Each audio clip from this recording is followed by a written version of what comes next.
ఓం శ్రీ సీతారామచంద్రాభ్యాం నమ. వాల్మీకి మహర్షిచే ప్రణీతంపైన శ్రీమద్ రామాయణంలోని అరణ్యకాండను చదువుకుంటూ ఉన్నాం.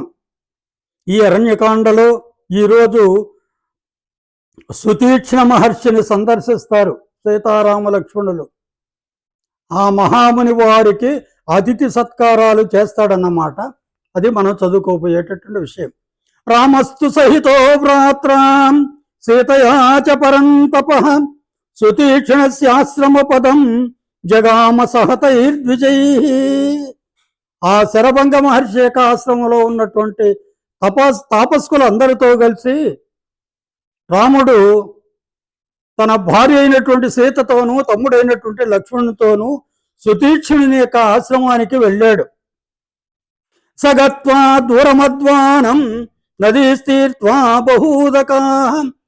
శరభంగ మహర్షి యొక్క ఆశ్రమానికి సుతీక్షుడు ఉన్నటువంటి చోటికి చాలా దూరం. అనేక మందాకిని నది యొక్క ప్రవాహాలు చాలా దీర్ఘంగా ప్రవహిస్తూ ఉంటాయన్నమాట. అవన్నీ కూడా దాటి తదర్శ విపులం శైలం, ఒక మహాపర్వతాన్ని చూశాడు. అది ఏ విధంగా ఉంది? మహామేఘమివోన్నతం, పెద్ద మేఘాలు ఎంతవరకైతే ఎత్తులో ఉన్నాయో అంతవరకు అంతెత్తు ఉందన్నమాట. అది తతహత దీక్ష్వాకువరౌ సంతతం వివిధైర్ద్రుమై కాననం తౌ వివిశతు సీతయా సహరాఘవౌ. తరువాత ఆ ముగ్గురు ఎక్కడికి వెళ్ళారు? ఒక పెద్ద కాననం అడవికి వెళ్ళారు. వివిధైర్ద్రుమై, బాగా వేపుగా పెరిగినటువంటి పెద్ద పెద్ద చెట్లు ఉన్నాయన్నమాట అక్కడ. ప్రవిష్టస్తు వనం ఘోరం బహుపుష్ప ఫలప్రదం ఫలద్రమం. ఆడ చెట్లున్నాయి, పెద్ద పెద్ద చెట్లు. అవన్నీ కూడా అనేక పుష్పాలతోనూ ఫలాలతోనూ విలసిల్లుతూ ఉన్నాయి. ఆ అడవి చిన్నది కాదు, భయంకరంగా ఉంది. తదర్శ ఆశ్రమం ఏకాంతే చీరమాల పరిష్కృతం.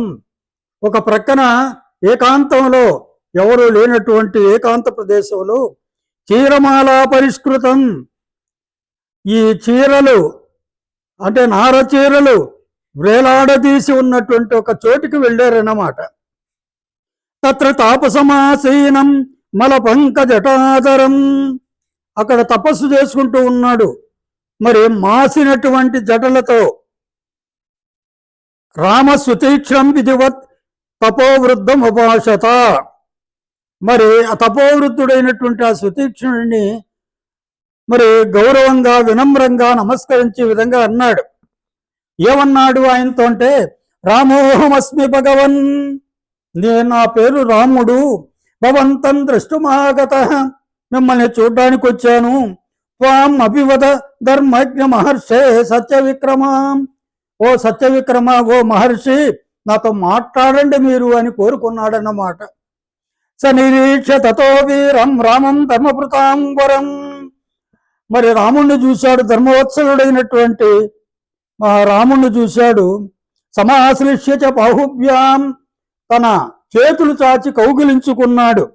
ఇదం వచనమబ్రవీత్, రామునితో ఈ విధంగా అన్నాడు. స్వాగతం కలుతే వీరరామ, ఓ రామా వీరుడా, నీకు స్వాగతం. ఆశ్రమోయం త్వయాక్రాంత, ఈ ఆశ్రమములో నీవు కాలు మోపావు. సనాతైవ సాంప్రతం, ఇప్పుడు ఈ ఆశ్రమానికి రక్షణ దొరికినట్లయింది అన్నాడు. ప్రతీక్షమాణ స్వామేవ నారోహేహం మహాయశ, నీకోసం ఎదురు చూస్తూ నేను స్వర్గానికి, బ్రహ్మదేవుడు ఇంద్రుడొచ్చి స్వర్గానికి పిలిచాడు, అయినా కూడా నేను వెళ్ళలేదు. ఆశ్రమోయం దేవలోకమితో వీర దేహం త్యక్వా మహీతలే. అంటే ఇక్కడ నేను శరీరాన్ని వదిలిపెట్టి స్వర్గానికి వెళ్ళాలి, నాకు ఆహ్వానం కూడా వచ్చింది, నీ కోసం ఎదురు చూస్తూ ఉండిపోయినాను అన్నాడు. నీవు వచ్చినట్లు మాకేట తెలిసింది అంటే, చిత్రకూటముపాదాయ రాజ్య భ్రష్టోసి మే శృత. రాజ్యాన్ని కోల్పోయి నీవు చిత్రకూటంలో ఉన్నావు అని నేను విన్నాను. ఇహోపయాత కాకుస్త దేవరాజ శతక్రతు. దేవేంద్రుడు ఇక్కడికి వచ్చాడు. ఉపాగమ్య చ మాం దేవో మహాదేవ సురేశ్వర. మరి ఆ దేవుడు ఇంద్రుడు నా దగ్గరికి వచ్చి సర్వాల్లోకాంచితానాహ మమ పుణ్యేన కర్మణ, నీవు ఆచరించినటువంటి తపస్సు మొదలుగా గల వాటి చేత లోకాలన్నింటినీ మీరు జయించారు అని నన్ను మరి ఆ ఇంద్రుడు నాతో అన్నాడు అని సుతీక్షుడు చెబుతున్నాడు అన్నమాట. ఇదంతా కూడా శ్రీరాముల వారితో.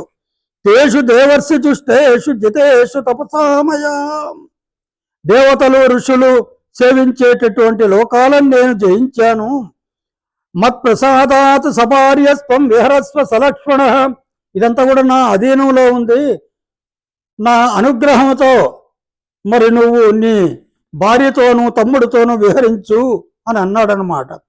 తముగ్ర తపాయుక్తం మహర్షిం సత్యమాదినం ప్రత్యువాచాత్మవాన్ రామ బ్రహ్మాణమివ కాశ్యప. బ్రహ్మదేవుడిని ఇంద్రుడు మరి మాట్లాడినట్లుగా, బ్రహ్మదేవునితో ఇంద్రుడు మాట్లాడినట్లుగా రాముడు ప్రత్యువాచ, ఈ విధంగా ఆ మహర్షికి ఈ విధంగా అన్నాడు. అహమేవాహరిష్యామి స్వయం లోకాన్ మహామునే. ఓ మహామునే, ఈ లోకాలన్నింటినీ కూడా నేనే పొందగలను, మీరు స్వర్గానికి పోయినా నేను ఉంటాను అన్నట్టుగా అనమాట. ఆవాసం త్వహమిచ్చామి ప్రతిష్టమిహ కాననే, ఈ అడవిలో నాకు నివాస స్థానాన్ని చూపెట్టండి అని అడిగాడు. భగవాన్ సర్వత్ర కుశల సర్వభూత హితేరత ఆఖ్యాత శరభంగేణ గౌతమేన మహాత్మన. మరి మీరు సుతీక్ష మహర్షి దగ్గరికి పోతే ఆయన మీకు మంచి నివాస స్థానాన్ని ఏర్పరుస్తాడు అని శరభంగ మహర్షి చెప్పగా నేను ఇక్కడికి వచ్చానని కూడా చెప్పాడన్నమాట. ఏవ ముక్తస్థు రామేణ మహర్షి లోక విస్తృత, ఈ విధంగా శ్రీరామచంద్రుడు చెప్పగా మరి లోకంలో ప్రఖ్యాతి వహించినటువంటి ఆ సుతీక్ష్ణుడు అబ్రవీన్ మధురం వాక్యం హర్షేణ మహతాప్లుత, ఆనందంతో మరి ఈ విధంగా అన్నాడు. అయమేవాశ్రమో రామ గుణవాన్ రమ్యతామిహ.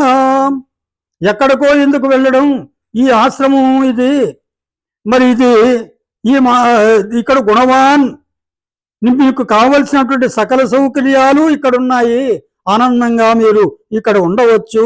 ఋషి సంఘానుచరిత, ఇక్కడికి ఋషులంతా కూడా వచ్చిపోతూ ఉంటారు.